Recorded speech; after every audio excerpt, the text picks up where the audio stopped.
പറയാൻ പോകുന്നത് കരടിയുടെയും തേനീച്ചയുടെയും കഥയാണ്. ഒരിടത്ത് പഞ്ചവൻകാട് എന്ന ഒരു കാടുണ്ടായിരുന്നു. ആ കാട്ടിലെ ഒരു മരത്തിൽ കുറേയധികം തേനീച്ചകൾ കൂടുകൂട്ടിയിരുന്നു.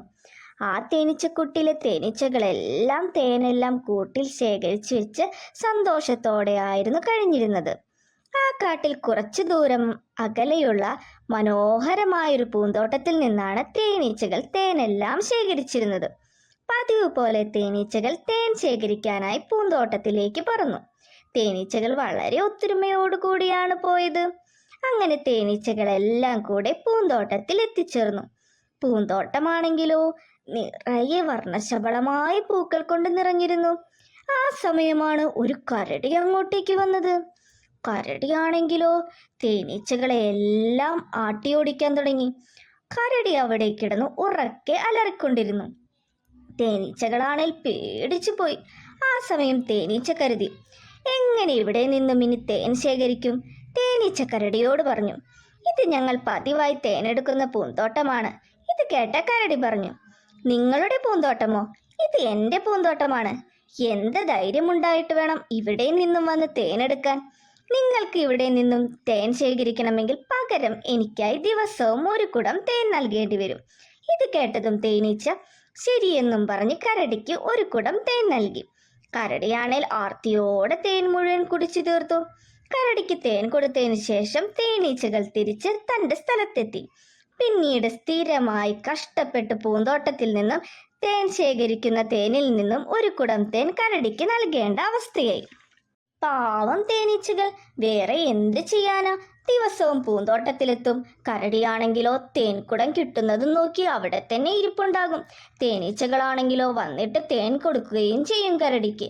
അതിനുശേഷം തേൻ ശേഖരിച്ച് തിരിച്ചു പോകും. ഇതായി പതിവ്. കരടിയാണെങ്കിലോ ആർത്തിമൂത്ത് ആ തേൻ മുഴുവൻ കുടിക്കുകയും ചെയ്യും. എന്നിട്ടാണെങ്കിലോ ആ തേനീച്ചകളോട് നന്നായി പെരുമാറോ? അങ്ങനെയും ചെയ്യില്ല. ഒരു ദിവസം തേനീച്ചകളെ തേൻ ശേഖരിക്കാൻ സമ്മതിക്കാതെ കരടി ആട്ടി ഓടിച്ചു. പാവം തേനീച്ചകൾ തിരിച്ചുപോയി. തേനീച്ചകൾ പരസ്പരം പറഞ്ഞു, ഈ കരടി എത്ര ദുഷ്ടനാ. ആ സമയം കരടി തേനീച്ചക്കൂടിന്റെ അരികിലെത്തി പറഞ്ഞു, എനിക്ക് ഇന്ന് തേൻ തന്നില്ലല്ലോ, മര്യാദയ്ക്ക് തേൻ തന്നോ, അല്ലെങ്കിൽ കൂട് തകർക്കുമെന്ന് പറഞ്ഞ് ഭീഷണിപ്പെടുത്താൻ തുടങ്ങി. ഒരു നിവർത്തിയുമില്ലാതെ തേനീച്ചകളാണെങ്കിൽ കരടിക്ക് വീണ്ടും ഒരു കുടം തേൻ നൽകി. എന്ത് ചെയ്യാനാ? പാവം തേനീച്ചകൾ. കരടിയാണെങ്കിലോ ആർത്തിമൂത്ത് ആ തേൻ മുഴുവൻ കുടിച്ചു. തേനീച്ചകൾ ചിന്തിച്ചു, ഈ കരടിയെ ശരിയാക്കി കൊടുക്കണം. നമ്മൾ ഒന്നിച്ചു നിൽക്കുകയാണെങ്കിൽ നമുക്ക് ഈ കരടിയെ നേരിടാം. ഇങ്ങനെ വിട്ടാൽ ശരിയാകില്ലേ ഈ കരടിയെ? അങ്ങനെ പതിവ് പോലെ തേനീച്ചകൾ തേനെടുക്കാനായി പൂന്തോട്ടത്തിൽ എത്തിച്ചേർന്നു. ദുഷ്ടനായ കരടിയാണെങ്കിലോ വീണ്ടും തേനീച്ചകളെ തേനെടുക്കാൻ സമ്മതിക്കാതെ അവിടെ നിന്നും മാട്ടിയോടിച്ചു. തേനീച്ചകൾക്ക് ദേഷ്യം സഹിക്കാനായില്ല. അവർ ചിന്തിച്ചു, ഇനിയും പ്രതികരിക്കാതിരുന്നാൽ ശരിയാകില്ല. ഒന്നിച്ചു നിന്ന് കരടിയെ നമുക്കൊരു പാഠം പഠിപ്പിക്കാം എന്ന് കരുതി തേനീച്ചകളെല്ലാവരും കൂടെ ചെന്ന് കരടിയെ കൂട്ടം ചേർന്ന് കുത്താൻ തുടങ്ങി. തേനീച്ചകളുടെ കുത്തുകിട്ടിയ കരടിയാണെങ്കിലോ വേദന സഹിക്കാൻ കഴിഞ്ഞില്ല. കരടി അവിടെ നിന്നും ഓടി. എന്നാൽ തേനീച്ചകളുണ്ടോ വിടുന്നു? കരടിയുടെ പിന്നാലെ ചെന്ന് കരടിയെ ആ കാട്ടിൽ നിന്ന് തന്നെ തേനീച്ചകൾ ഓടിച്ചു. ഈ കഥയിൽ നിന്ന് കൂട്ടുകാർക്ക് എന്താണ് മനസ്സിലായത്? ഈ കഥ കൂട്ടുകാർക്ക് ഇഷ്ടമായോ?